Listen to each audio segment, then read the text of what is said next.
They thought he was only a weary preacher, a drifter in black with a Bible in hand. But when the knives came out, the frontier learned his past was carved in blood. The town was little more than a handful of sun-baked buildings, clinging stubbornly to the edge of the desert, a place where the wind carried grit into every crevice, and the sun pressed down like judgment from on high. Boards creaked under the weight of heat.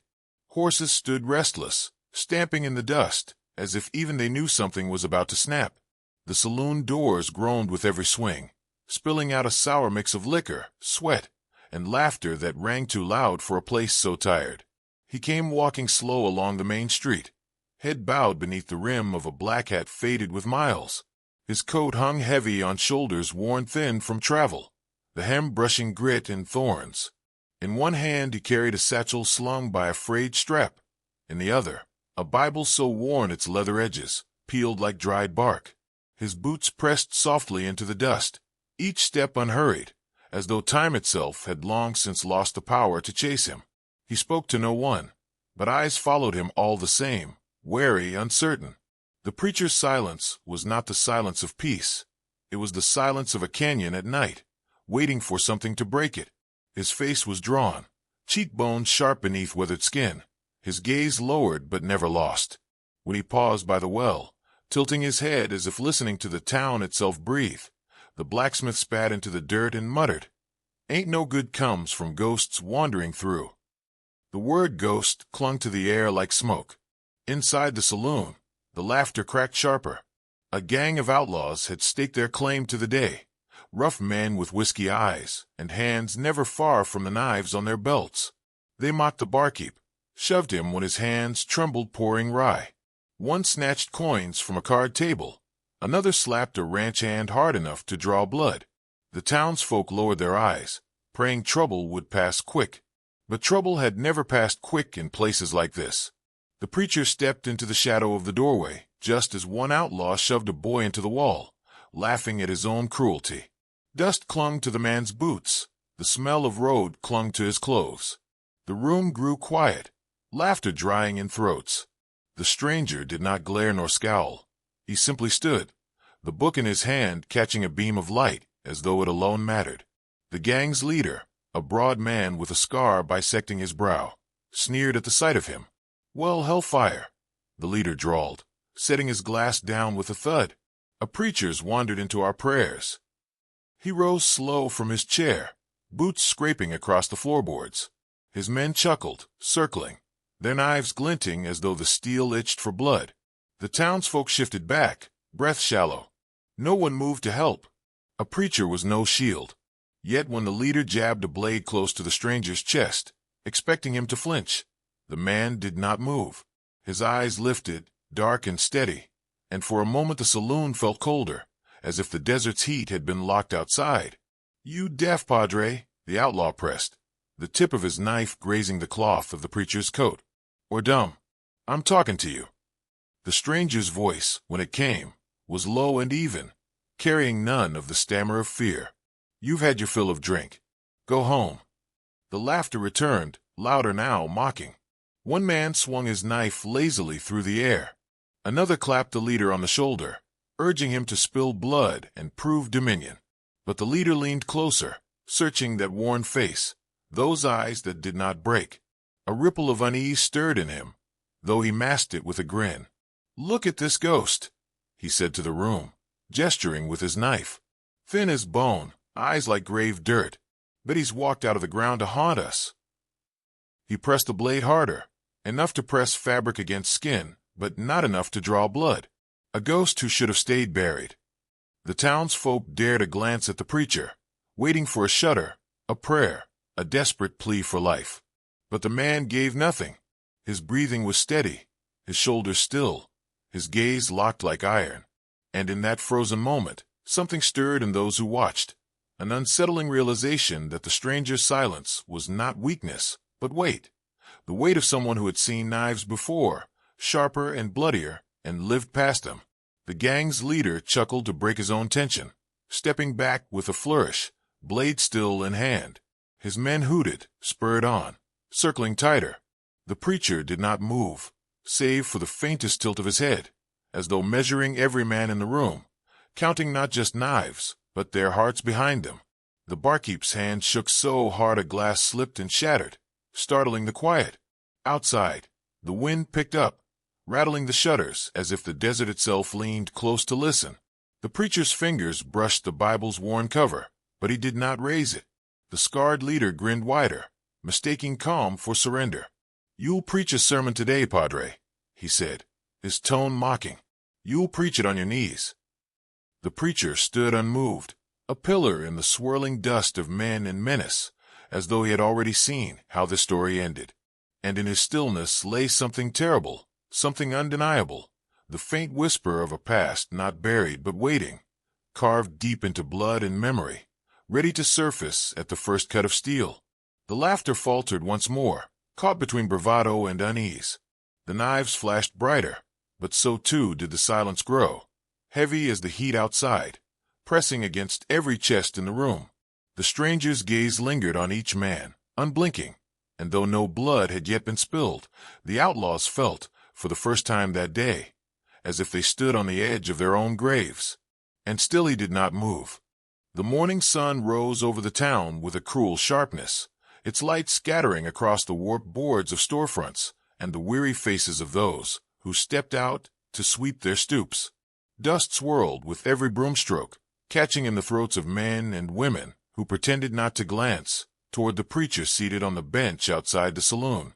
He sat as he had the night before, straight-backed, still, with that old Bible balanced on one knee.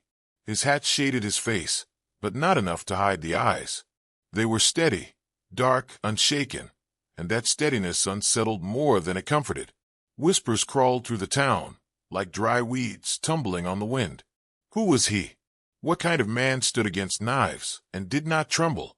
A few said he was nothing but a fool, that any moment the gang would make a lesson of him. But the older ranchers, men whose hands bore the scars of decades, narrowed their eyes and spoke low of something else. One recalled a story told by a cattle driver up from Texas, of a gunman who vanished years ago after bodies were left in his wake. Another swore the name Ezekiel Black rose from his memory like smoke from a dying fire, though he dared not say it too loud. By noon, the preacher had barely moved. He drank nothing, ate nothing.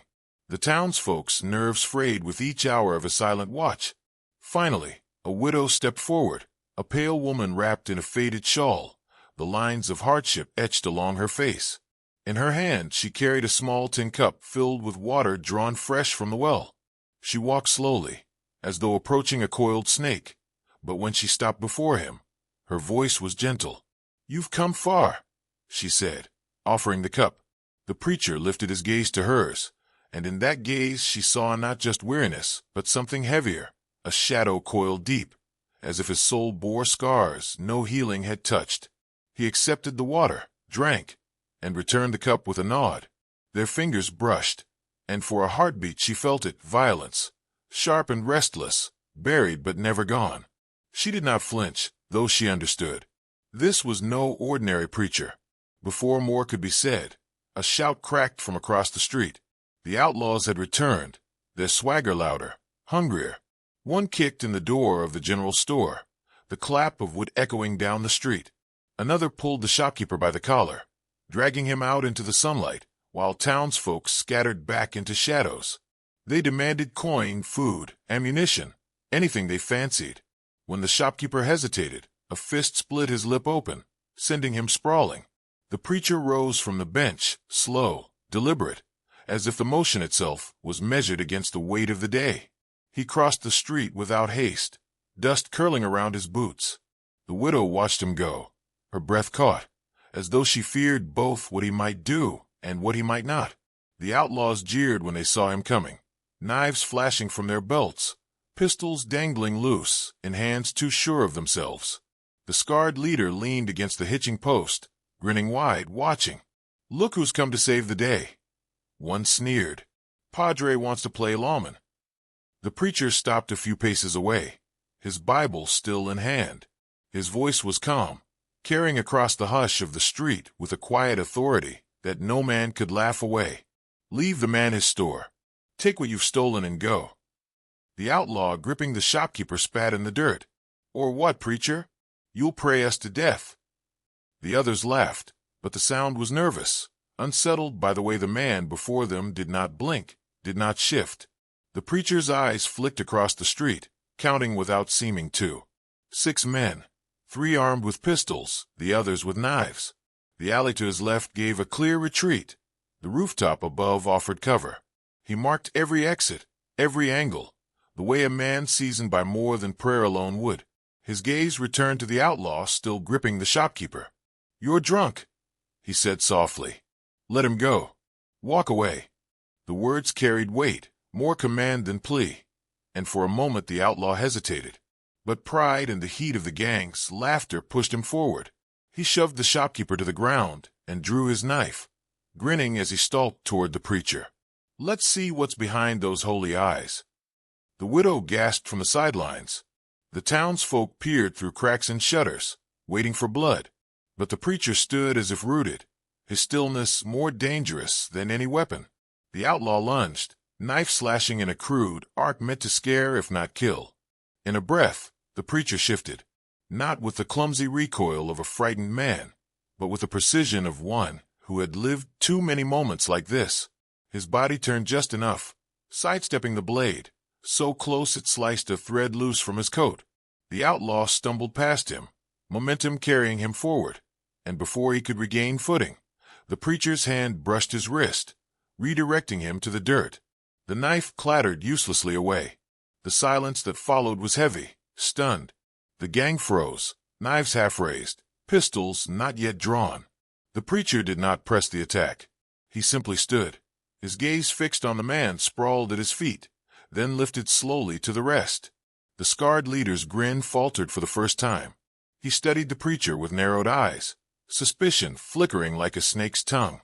That sidestep, that effortless control, it was too sharp, too practiced. Not the move of a preacher, not the move of any man who had spent his life on pulpits or in prayer. The widow clutched her shawl tight, her heart thundering. She had seen it too. Whatever the stranger carried in his satchel, whatever sermons lay in his Bible, it was not the only truth about him. His past had not been washed away by water or scripture.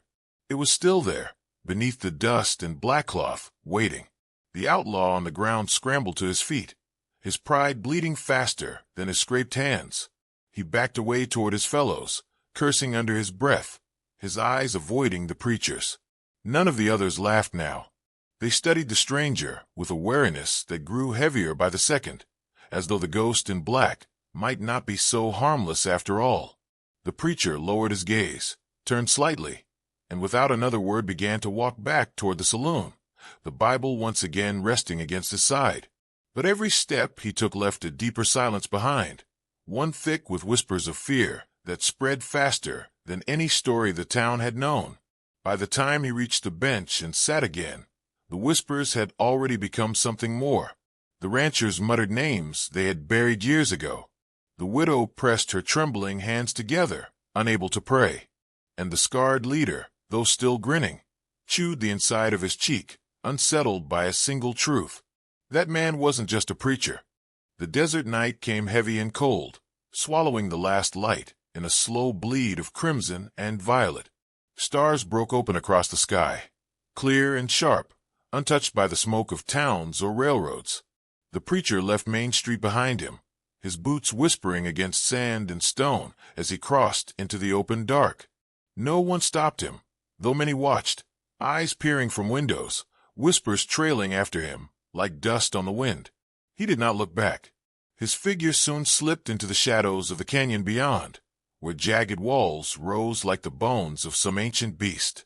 He walked until the noise of town faded, until even the drunken laughter of outlaws no longer carried, until there was only the hush of the desert night and the pulse of his own heartbeat. There, in the hollow of the canyon, he sank to his knees on the cold earth, the Bible pressed tight to his chest. His lips moved, words no louder than breath, but the prayers were not smooth or steady. They broke, stammered, faltered, like a man caught between worlds. He closed his eyes and tried to pray for peace, for the strength to keep walking, but instead the darkness behind his eyelids filled with fire. Memories rushed up unbidden, the thunder of hooves, the hiss of gunfire, the screams of men cut short. He saw himself again, not as the weary preacher cloaked in black, but as the figure he had been, broad-shouldered, young still, his hand steady as iron around the weight of pistols. His coat then had been marked not by dust, but by blood, fresh and unyielding. The flash of memory tore him deeper. A saloon's floor slick with red, shadows of bodies crumpled where they fell. A boy no older than 16 staring at him with terror, lips mouthing silent prayers before the final shot rang out. The preacher's hands trembled even now, years removed, as if the gun's steel still burned against his skin. He saw again the posters plastered on town boards, his own face staring back beneath the words wanted. Ezekiel Black, dead or alive. The name curdled in his stomach. He had tried to bury it beneath miles of road, beneath the weight of scripture, beneath years of silence. Ezekiel Black, the blood name that had carried across territories, whispered in campfires, spat in fear or admiration. Once he had worn it like armor, drawing it tighter each time death followed him. But then came the day when killing stopped feeling like survival and began feeling like damnation. He had stood in the middle of a battlefield he had made, smoke choking the sky, corpses scattered like discarded dolls. For the first time, his hands had not trembled from the fight, but from the weight of what he had become. That night, he had thrown his revolver into the river and taken up a Bible instead, not because he believed he could wash away his sins, but because he had nothing else to hold. "Lord," he whispered now, voice raw in the canyon, "I laid it down. I swore I would never lift it again. But you know my heart. You know the road I've walked. I can feel it coming. Blood waits for me still." His head bowed deeper, shoulders taut as though bracing against an unseen storm. Not far away, another fire burned. On the ridge overlooking the canyon, the outlaw gang sat hunched around flames, their laughter jagged against the night. They tore at strips of dried meat, passed whiskey, spat into the dirt. Their talk circled like wolves. The town's weakness, the spoils waiting, the ease with which they could carve it into their own. The general store would be the first to burn, the ranchers next. Women would scream, men would kneel. The leader sat apart, his scarred brow furrowed as he whittled at a stick, not joining in the jokes. His men mocked the preacher's stiff silence, imitating his calm voice, swaying like drunks to mimic his walk. But the leader's grin was forced, his eyes distant. The move in the street earlier replayed in his head, the way the preacher had stepped aside, sharp as lightning, smooth as a cut through silk. Too clean, too knowing. It was a movement he had seen once before, long ago. A name surfaced, tasting like iron on his tongue. Ezekiel. He spat the stick aside, stood, and paced the firelight. The others quieted, uneasy. "You fools think he's just a preacher," he muttered. "You've never heard the name Ezekiel Black. I have. And if I'm right, he ain't no ghost. He's death itself, walking on two legs." The men laughed again, but weaker now, their voices betraying nerves. One swore it was impossible. The gunman had vanished years ago, maybe dead, maybe rotting in Mexico. But the leader didn't laugh. His eyes were sharp, restless, the scar on his brow pulling tighter as the fire cracked. "You'll wish he was dead," he said, "if that's who he is." Back in the canyon hollow, the preacher pressed his palms into the earth, grounding himself against the storm in his chest. His prayer grew harsher, words choked by memory. "Forgive me," he said, trembling. "I've carried your book. I've spoken your words. But the blood don't wash. Not then, not now. Forgive me, Lord, for the blood I'll spill again." The words carried farther than he intended, echoing faint along the canyon walls, where a shadow lingered.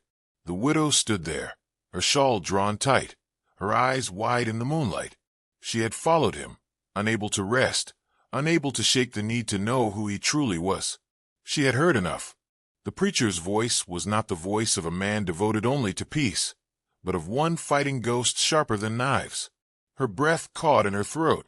She should have turned back, should have left him to his prayers, but she could not. Her gaze lingered on his bowed form, the silhouette of a man who looked less like a preacher now, and more like a soldier kneeling in penance. Her heart thudded with both fear and something like pity. The preacher's hands clenched tight, his words still pouring into the cold earth. The widow swallowed hard, knowing at last what the others had only whispered, that the man in black was no simple wanderer. He was a storm held back by threads, and if those threads broke, the town would drown in blood. Above, the outlaws laughed louder, their fire snapping against the stars. In the canyon below, the preacher whispered his prayer into the dirt, not knowing a pair of frightened eyes had just heard the truth he had buried for years. The dawn broke hard and merciless, spilling light over the crooked roofs of the town, turning the dust into rivers of gold and fire. But the beauty of morning held no peace. By first light, the outlaws had already taken the street as their own. Their horses crowded the hitching posts, their boots tracked mud and spit across the walkways. They leaned in door frames with rifles slung and knives jangling at their belts, their voices louder than the bell that once called the town to worship. The freight wagons were their prize. Rumors of gold shipments had seeped through every plank of the town's walls, and now the gang sniffed it out like wolves, prying open crates, kicking at barrels, threatening anyone who stepped too close. The shopkeeper, lips swollen from yesterday's beating, tried to protest, but a backhand sent him reeling to the dust again. Mothers pulled their children inside, bolting doors that wouldn't hold against fire. And through it all, the preacher stood at the edge of the street, silent, had brim shadowing his eyes, Bible resting against his chest. He made no move to fight nor to leave. The townsfolk gathered near him in whispers, their fear mounting with each heartbeat. "You have to go," one man hissed, clutching his hat to his chest. "They'll burn us down because of you. Don't you see it?" "They'll kill us all," another cried, a woman clutching her child's hand. "You don't belong here. Whatever you are, you're a curse on this town." But the preacher did not answer. His gaze remained fixed on the saloon, where laughter rolled too loud, mocking cruel. He was still as stone, as if every word of fear only pressed him deeper into silence. The gang's leader had grown impatient with whispers and rumors. He wanted more than wagons, more than coins. He wanted to break the town itself, bend it to his will, and nothing bent quicker than a heart pulled through suffering. With a nod to his men, he strode to the widow's door, boots smashing it wide. She screamed once before they dragged her into the street, shawl ripping from her shoulders, her face pale against the morning sun.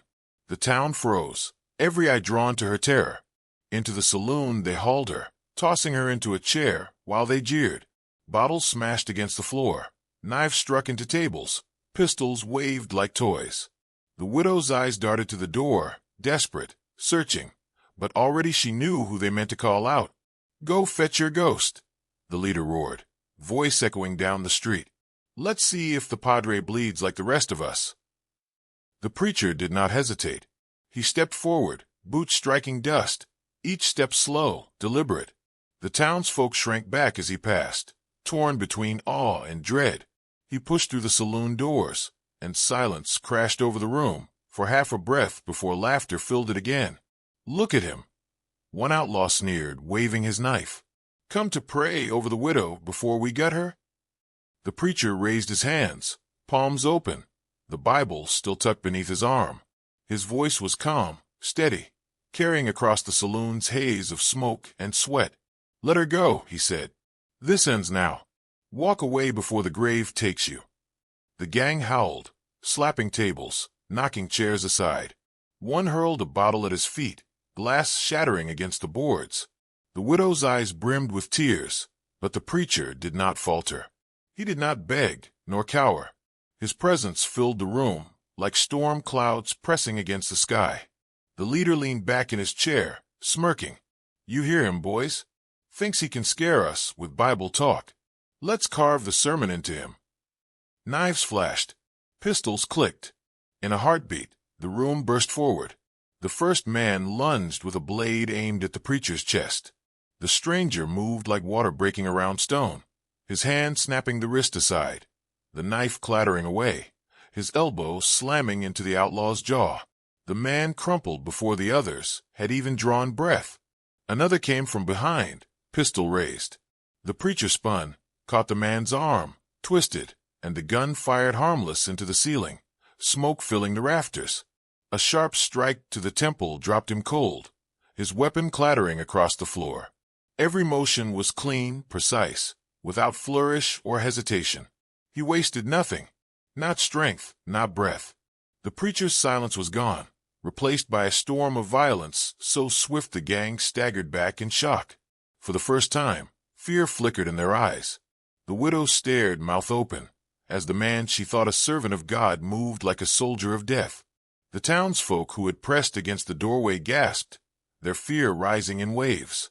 They did not see mercy in his movements, only judgment. The leader rose now, his smirk stripped away. Recognition widened his eyes as memories clawed their way back from the past. That sidestep, that strike, that merciless precision.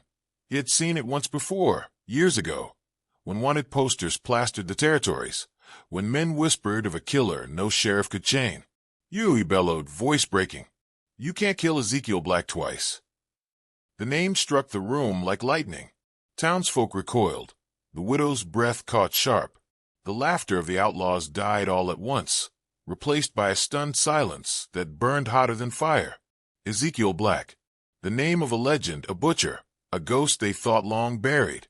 The preacher's chest heaved once, his jaw clenched tight, but he said nothing. His eyes, dark and unyielding, told the truth that words would not. He had carried that name, carried its weight, carried its curse, and now it hung over him again, filling the room, filling every soul with dread. The floor was slick with blood, 2 men groaning at his feet. The widow trembled, her hands clutched tight to her lap. The rest of the gang backed away, eyes darting to their leader, unsure whether to attack or flee. The townsfolk outside stared into the saloon with wide eyes, torn between awe and terror, between hope and horror.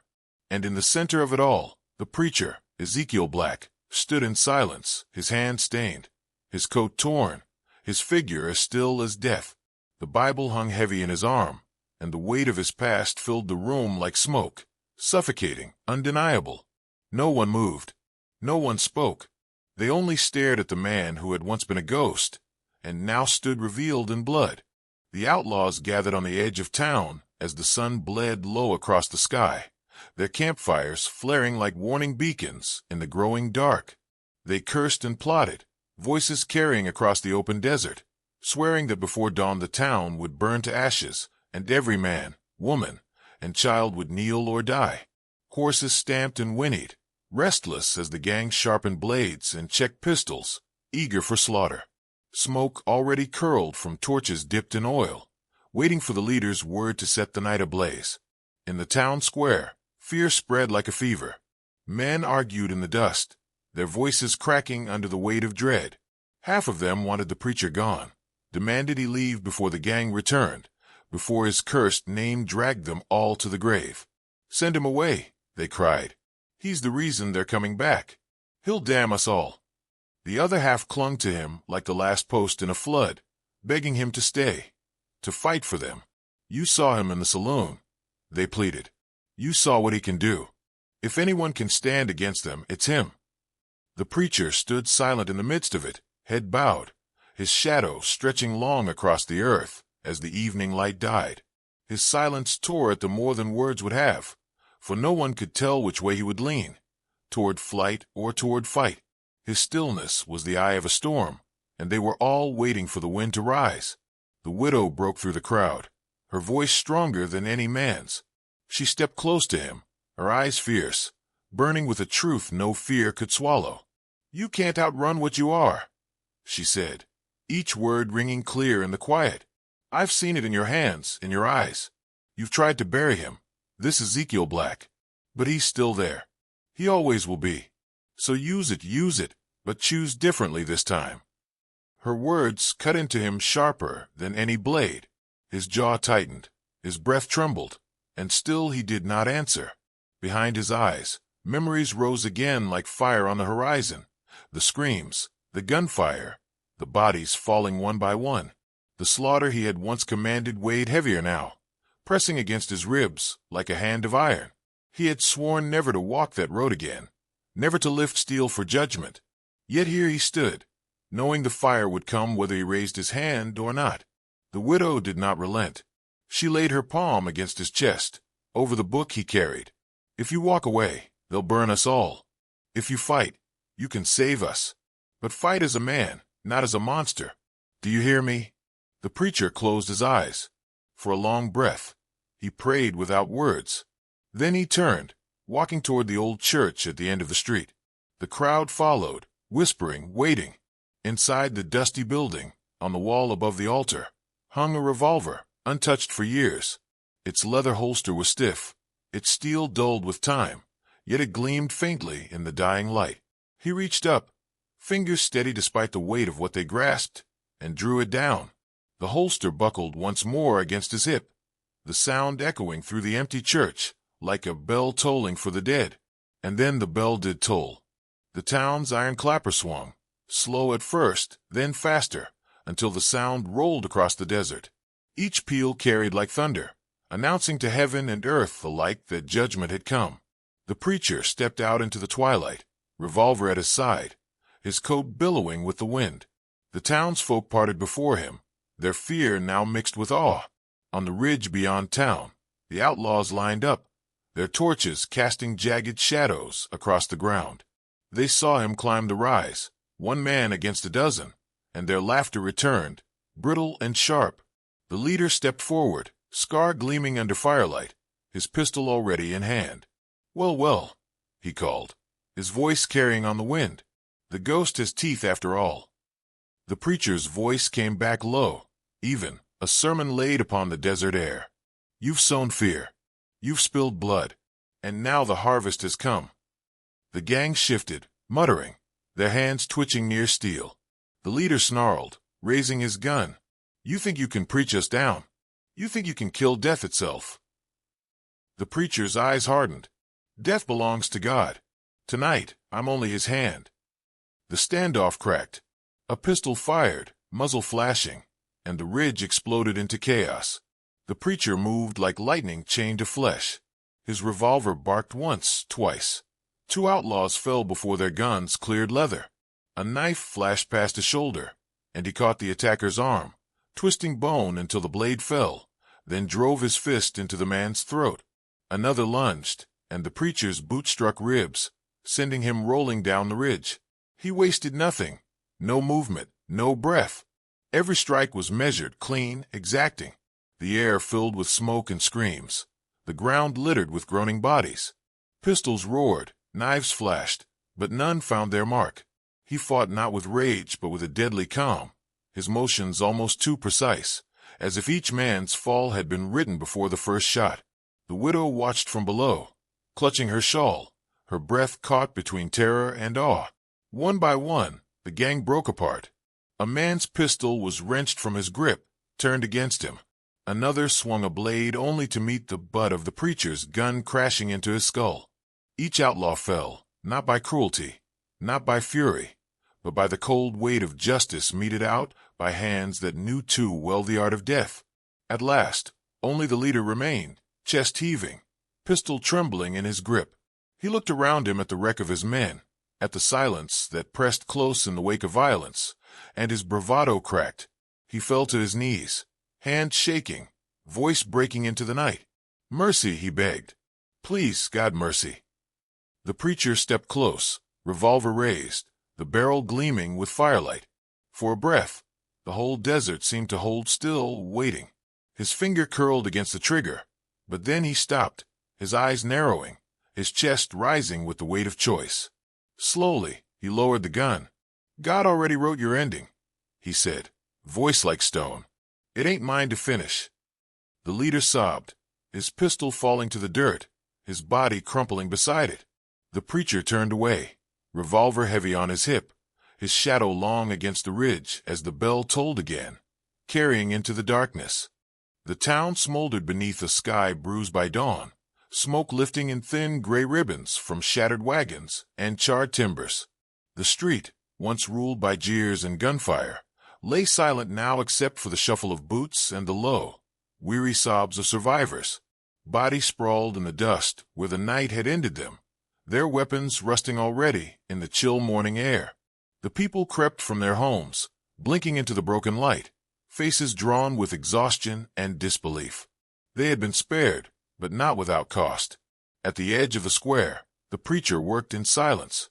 His hands, steady and unhurried, pressed the earth back over shallow graves he had dug through the night. He asked for no help and received none, though many watched him with eyes heavy as stone. Sweat streaked his brow, mixing with the dust, but he never paused. Each body he laid down he treated with the same care, outlaw and townsfolk alike, as though all deserved equal rest beneath the soil. His Bible lay on the ground beside him, closed, its leather warped by years and weather, its weight as constant as his own shadow. The widow stood near, shawl drawn tight against the morning chill. She said nothing, for she understood this was his penance, not his burden to share. She watched his back bend, his arms strain, the dirt fall heavy and final. He buried them as a man might bury himself, each shovelful a fragment of the past sealed away. Yet even as she pitied him, she knew he would not stay. A man like him could never root himself among those who both needed and feared him. By noon, the graves were marked only with rough stones.